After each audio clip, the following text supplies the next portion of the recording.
morning. We will take a look at the concepts and principles of epidemiological investigation at this time.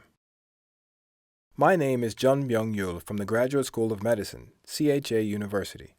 Nice to meet you all. First of all, let's look at the contents of the lectures that comprise what epidemiology is, and how epidemiology is defined in the Act on Infectious Diseases and Prevention, Infectious Disease Prevention and Management, and how the epidemiological investigation actually proceeds. First of all, it's epidemiology. Epidemiology is an English term. It is derived from the word epidemia, meaning contagious disease, and logos mean the study. So, it is known as epidemiology, which is a combination of epidemia and logos, meaning the study of contagious disease. It studies patterns and determines the health conditions in defined groups or populations. And the population group of the local community is the first feature of epidemiology. Different from epidemiology, who is the target of clinical medicine? The target is each individual. It is disease. So the big difference with epidemiology is that the target is the population group, and this is the huge difference. And the basic objective of this study, called epidemiology, is to improve the whole population group's health. As explained earlier, there are many differences in clinical medicine. Suppose the purpose of clinical medicine is to fight diseases of individuals and individual patients to restore health. In that case, the purpose of epidemiology is to improve the health of the entire population group. The first feature is the population group of the local community, and the second feature aims to improve the health level of the population group. And the third feature is the diagnosis result that has found how many abnormal cases are in the population group. Lastly, the great feature of epidemiology is the correlation between factors and diseases. We largely use the terms such as endemic disease, epidemic disease, and pandemic while defining the occurrence of a disease in epidemiology. An endemic disease is defined as an infectious disease in which a pathogen is constantly present in a community or group and always maintains a certain level of incidence and prevalence. For example, when we go to Africa, we see that malaria is always present in certain parts. When that happens, we may say, "Hey, I heard malaria is still prevalent there." Malaria is always there. In that case, we express it as an endemic disease. In other words, the endemic disease is the one that always occurs in that area, and the disease is always prevalent at a certain level. The condition is considered an epidemic if a disease occurs more frequently than usual in a specific region or group. The term epidemic disease can be used only when there is something to compare with before. When a particular infectious disease occurs simultaneously on a large scale, worldwide, or in a continent, the term pandemic is used to describe it. You're familiar with the swine flu in 2009 and COVID-19, currently being experienced by the world in 2020. When a new infectious disease occurs simultaneously across the globe or in a specific continent, the term pandemic is used to describe them. Now, let's take a look at how the current Korean laws and regulations regulate epidemiological investigations.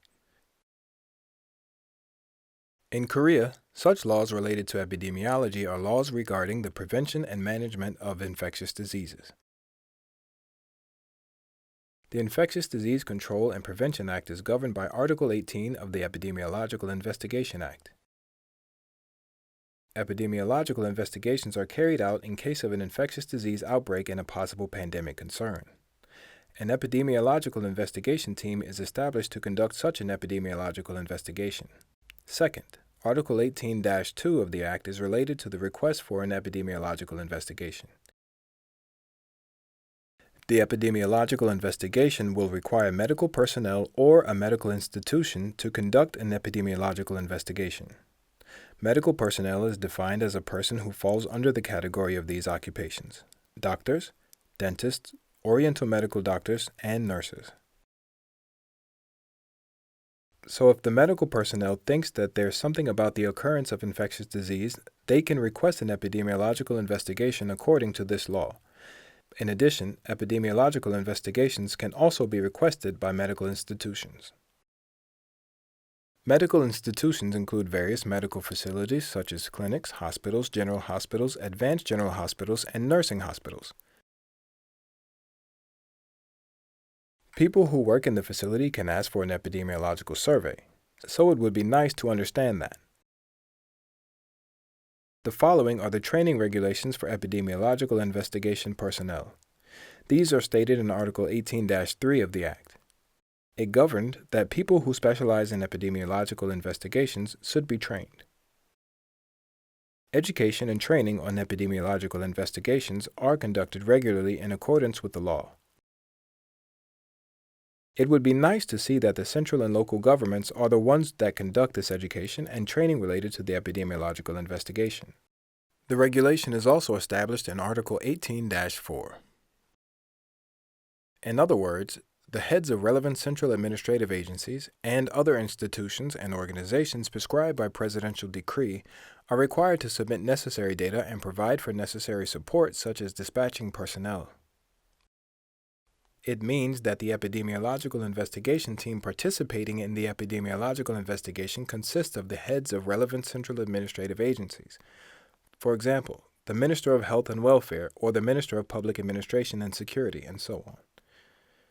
There are also institutions prescribed by presidential decree. For example, the Health Insurance Corporation or the Health Insurance Review and Assessment Service. And there are some other institutions like these. When a member of an epidemiological investigation team requests such organizations' data, they have to respond to this request. The Minister of Health and Welfare said that if a crisis warning of more than caution is used under Article 38, Paragraph 2 of the Framework Act on the Management of Disasters and Safety because of the spread of infectious diseases that are harmful to the public's health, the public should get the information about the route of movement, means of transportation, the current status of medical institutions and contacts through information and communication networks or distribution of press releases to prevent the infection. We are making sure that all the data about confirmed patients is quickly released through these regulations even during this COVID-19 in 2020. This will be the regulation for epidemiologists. Regulations for epidemiologists are stated in Article 60, Paragraph 2 of the Act. An epidemiologist is a public official in charge of disease control, epidemiological investigation, or vaccination as stated in the article.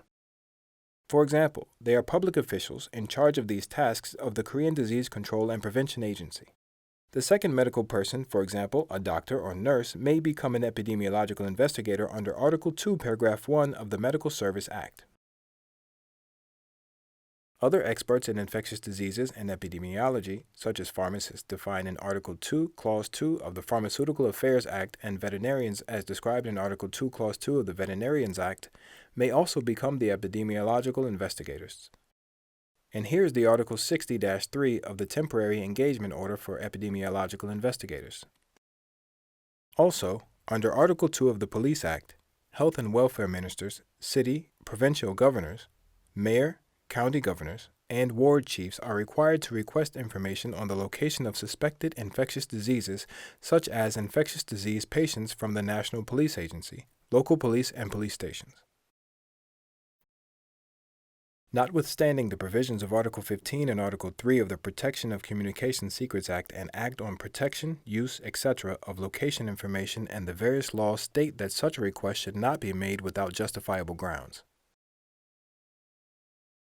Therefore, it would be good to understand that information must be provided unless there is a special reason for refusal, as stated by the National Police Agency and various agencies. And the basic purpose of an epidemiological investigation is to determine the first transmission pathway and infection source. In other words, find transmission pathway and sources of infection are found out by finding how many people have been exposed and where they have been exposed. And secondly, when you find an infectious source like this, how do you find it? The first is clinical symptoms, and the second is by the progression of the disease, and the third is by identifying the pathogen in the laboratory through the temporary building. So, all such methods used to determine infectious disease cause are termed as investigations in epidemiological investigations and investigations in English. to determine the management of infectious diseases and priorities according to the situation during the epidemic, the following is one of the epidemiological investigation purposes. First, when it comes to managing infectious diseases, one of the basic objectives of epidemiological investigations is to control how many patients have been affected and how many people have been exposed. Second, whether the path of transmission, the source of infectiousness, and whether the pathogen that has been identified must now be clearly identified as it can influence the next priority. You may understand the purpose of epidemiological investigations is to accurately cover these areas, such as how many deaths have occurred and how many deaths have occurred among infected people, which is the fatality rate. Now, let's discuss the stages of epidemiological investigation for reference. This is the guideline of CDC field mechanics in the United States. I will finish my lecture on the epidemiological investigation today after explaining the steps of epidemiological investigation. First, it is necessary to be well prepared for field investigations, as stated in the CDC of the United States guidelines regarding the epidemiological investigations.